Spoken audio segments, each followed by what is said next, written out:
todos. Amém. Aproveitarmos já que os irmãos já estão de pé, né? A palavra que nós iremos ministrar hoje, ela tem um tema bem diferente. O tema vai estar projetado aí para vocês. Que viagem é essa, meu irmão? É a palavra, vocês vão entender bem no final. Também quero cumprimentar você que está assistindo a gente aqui na Igreja Batista Vitória através do nosso canal por meio do YouTube. A graça e a paz também para você que nos assiste. Você também que ainda vai ter oportunidade de clicar e vai assistir esse vídeo em algum momento. Também você seja grandiosamente abraçado e abençoado pelo Espírito Santo de Deus. Muito bem, então vamos lá. O texto de referência está em Êxodo, no capítulo 25, no versículo 8.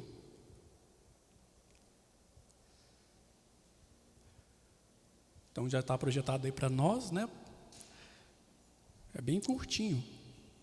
E me farão um santuário e habitarei no meio deles.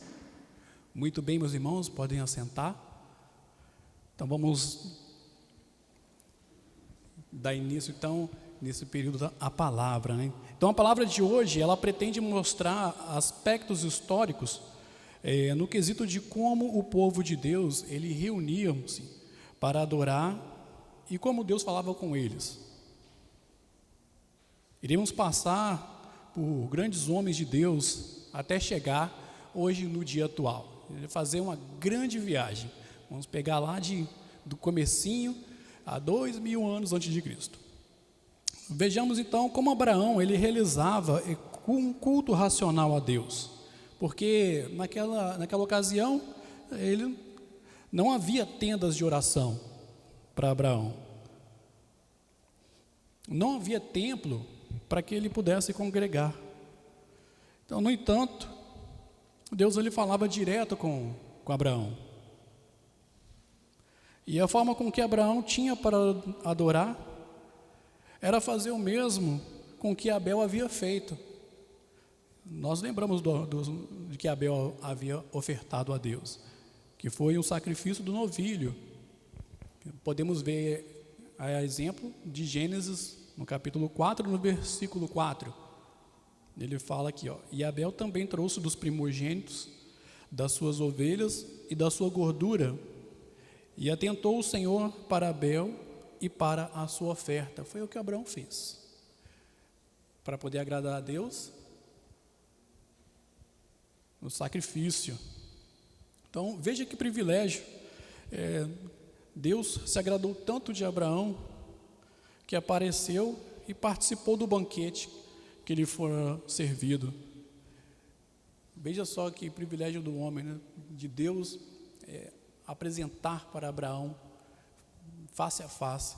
Vamos ver aqui no livro de Gênesis, no capítulo 18, no versículo de 1 a 8, ele diz aqui, de como tudo isso aconteceu. Vamos ler.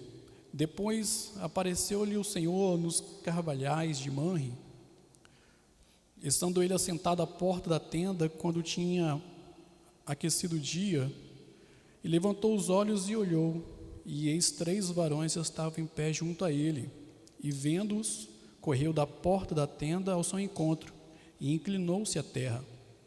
E disse: Meu Senhor, se agora tenho achado graça aos teus olhos, rogo-te que não passes do teu servo. Traga-se agora um pouco de água, e levai os vossos pés, e recostai-vos debaixo desta árvore, e trarei um bocado de pão, para que esforceis os vossos corações. Depois passareis diante, porquanto por isso chegastes até vosso servo. E disseram: Assim faz como tens dito. E Abraão apressou-se em ir ter com Sara à tenda e disse-lhe: Amassa depressa 3 medidas de flor de farinha e fazer bolo. Correu Abraão às vacas e tomou uma vitela tenra e boa, e deu ao moço, que se apressou em prepará-la.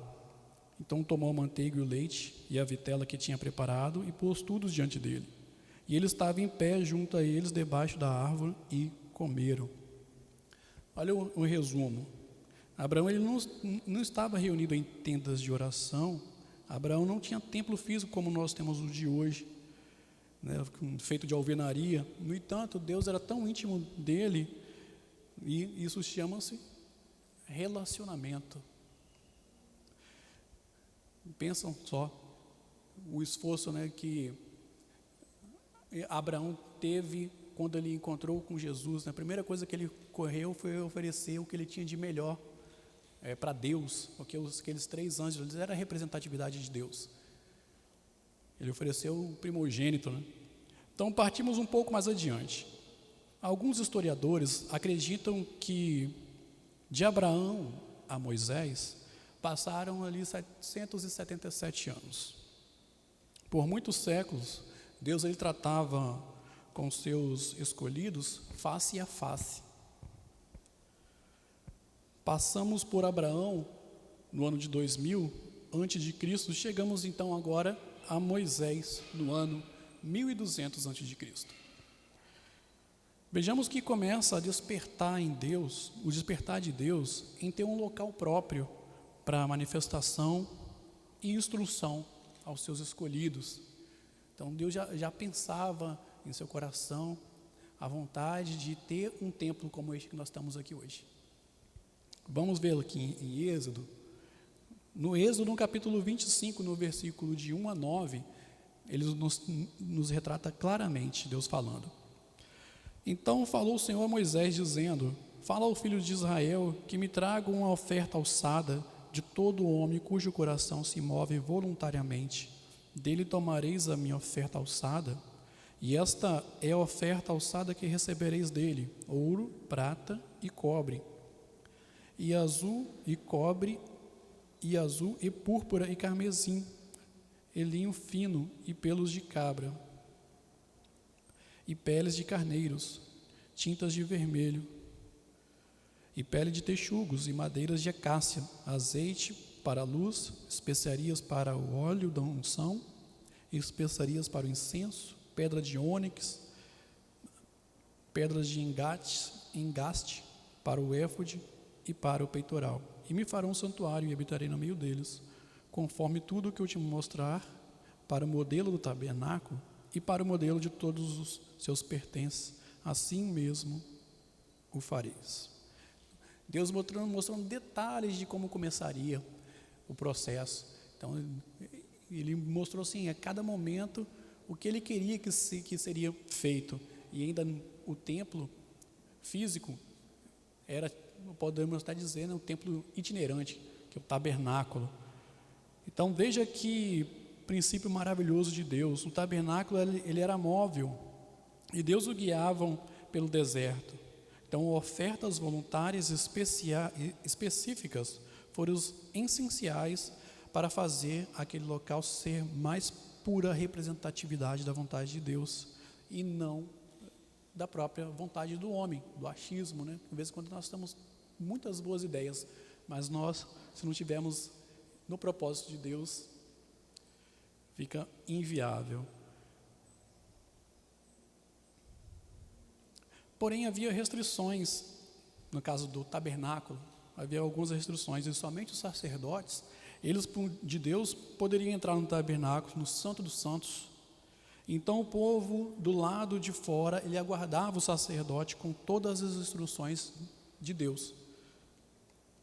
Então estava montando aqui o primeiro templo, como eu havia dito, itinerante. Vamos viajar mais um pouco aqui pela palavra? Aqui, ó, passamos então por Abraão no ano de 2000 antes de Cristo, passamos por Moisés no ano 1200 e chegamos agora no ano 1000 antes de Cristo. Quem não conhece aqui a história de Davi, né? A história de Davi é bem conhecida, no ano 1000 antes de Cristo. Mas vamos pegar, Davi, logo após aquele longo período de muitas guerras, derramamento de sangue, em qual o templo itinerante, que era o tabernáculo de Deus, foi se perdendo, no caso, o guardião da arca da aliança, Davi põe em seu coração em construir o quê? Um grande templo para Deus. Veja qual foi a resposta de Deus para com Davi. Então, Davi que colocou no seu coração a intenção de ter um templo físico. Você vai ver aqui a resposta de Deus para Davi, que está em 1 Crônicas, no capítulo 17, no versículo 1. Sucedeu, pois, que, morando Davi já em sua casa, disse Davi ao profeta Natã: eis que moro em casa de cedros, mas a arca do concerto do Senhor está debaixo de cortinas. E em 1 Crônicas 17, de 3 a 5, nós também temos aqui: mas sucedeu na mesma noite que a palavra do Senhor veio a Natã dizendo: vai e diz a Davi meu servo, assim diz o Senhor, tu me não edificarás uma casa para morar, porque em casa nenhuma morei, desde o dia que fiz subir a Israel até o dia de hoje, mas fui de tenda em tenda e de tabernáculo em tabernáculo. Também lá no 1 Crônicas 17, de 11 a 14, ele fala o seguinte: há de ser que, quando forem cumpridos os teus dias, para ires a teus pais, suscitarei a tua semente depois de ti, a qual será dos teus filhos, e confirmarei o seu reino. Este me edificará a casa, e eu confirmarei o seu trono para sempre. Eu lhe serei por pai, e ele será por filho, e a minha benignidade não desviarei dele, como a tirei daquele que foi antes de ti, mas confirmarei na minha casa e no meu reino para sempre, e o seu trono será firme para sempre. Aí eu coloquei uma aspas: a intenção do coração do homem, ele pode ser até boa, mas se não estiver alinhado com os planos de Deus, de nada vale, fecha aspas. Partimos então para uma reflexão. Então, assim, a partir daí que estabeleceu um lugar para a adoração de Deus, do qual chamamos hoje o nosso templo, templo físico, um local para reunirmos e adorarmos a Deus com toda a primícia e com tudo de muita qualidade, porque Deus, ele não precisa de nós, é nós que precisamos dele. Embora a igreja física ela esteja aqui no local parado, mas nós, igrejas, não estamos inertes, estamos em constante movimento. Olha só que eu peguei uma informação, não podia ter sempre ali alguma informação da física, achei super interessante, em questão de falar sobre que nós não estamos parados, né? Como igreja, nós não estamos inertes, nós estamos em constante movimento, porque a nossa galáxia, ela está em constante expansão. Ela viaja pelo vácuo do universo a uma velocidade de 1.440 km por segundo. Então, nós não estamos parados. Na igreja, o universo está em expansão. Então, nós somos aqueles que têm o propósito de Deus. Nós somos agentes de Deus nessa terra, nessa viagem. Nós estamos nessa terra somente de passagem. Voltamos aqui então. Eu vou usar uma linguagem metafórica. Eu achei super interessante que algumas instituições dizem do templo aqui como nave, né? Não sei se vocês já perceberam, mas eu já ouvi muita gente falar assim: nós estamos quando tem vários templos como esse, a gente fala que nós estamos na nave, né? Que nós estamos lá dentro na reunião numa área lá dentro, mas quando nós direcionamos ao templo principal, nós chamamos de nave. Então eu fiz uma metáfora aqui. Olha só que interessante. Já que nós estamos nessa viagem, nesse plano terreno da Terra, o Espírito Santo de Deus, ele é o condutor, e nós somos o quê? Os tripulantes. E precisamos estar atento a todas as instruções do condutor. Quando o condutor fala: coloque bem os cintos, que eles estejam bem afivelados, há sinal de quê? De turbulência. Aí eu coloquei entre aspas turbulência, tribulação, né? Que é quando a gente passa por tribulação, se você não tiver, né, bem firme, você pode se machucar. Então as máscaras vão descer e é necessário utilizá-las para que não tenha nenhuma complicação maior durante essa viagem da igreja. Então, uma coisa que eu pontuei aqui que muitos tripulantes eles estão descendo da nave em movimento. E descer da nave em movimento é aquele que estão pulando sem paraquedas. Ou seja, é um suicídio, não é morte na certa. Quando você sai da nave sem instrução. Então, olha só. Quando o condutor disser, desce da nave, é para buscarmos alguém. Então, sim, de forma alguma, é para nós estarmos, como diz o outro, turistando nas alegrias enganosas e passageiras deste mundo, porque nós estamos aqui somente de passagem. E, para finalizar aqui, a nave, ela irá decolar e você precisa estar lá no horário marcado. Segunda-feira, quarta-feira, terça-feira, na sexta-feira, domingo pela manhã e no domingo à noite. É o horário marcado que a nave está para poder decolar. Ainda por pouco tempo, ainda por um pouco de resto de tempo, posso dizer melhor, a Igreja de Deus estará nessa jornada pela terra fazendo paradas rápidas para resgatar vidas.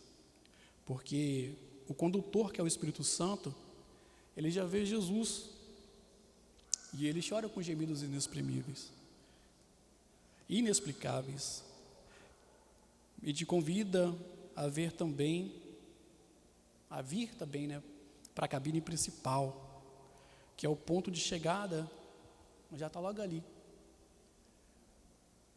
Aí, para finalizar, Maranata, o Senhor Jesus vem. Então, sim, não é tempo de nós pararmos para descer, tem que ter objetivo. Descer da nave é só com a instrução do condutor, do Espírito Santo. É só para ir para pegar alguém e voltar rapidinho, porque como Jesus ele está na luz, essa viagem que nós temos aqui na Terra, ela ultrapassa a velocidade da luz, porque a igreja está em conexão constante, e a conexão constante que Deus, se Deus é luz, você também está na luz, e nessa mesma fração de segundos, é o momento que Deus vai recolher a tua igreja, direcionada pelo Espírito Santo. Por isso que nós pegamos lá no início, há 2000 anos antes, viajamos por 1200 anos, depois chegamos 1000 anos antes de Cristo, até chegarmos hoje, desde das tendas dos tabernáculos até o templo construído por homens e o templo construído por hoje. Já estamos na reta final, o Espírito Santo já está vendo Jesus e nós já também estamos junto com Ele, vendo a Jesus nessa caminhada para a eternidade com o Senhor. Não é tempo de parar, é tempo de prosseguirmos. Amém? Amém. Então convido agora o nosso pastor Robson com a palavra.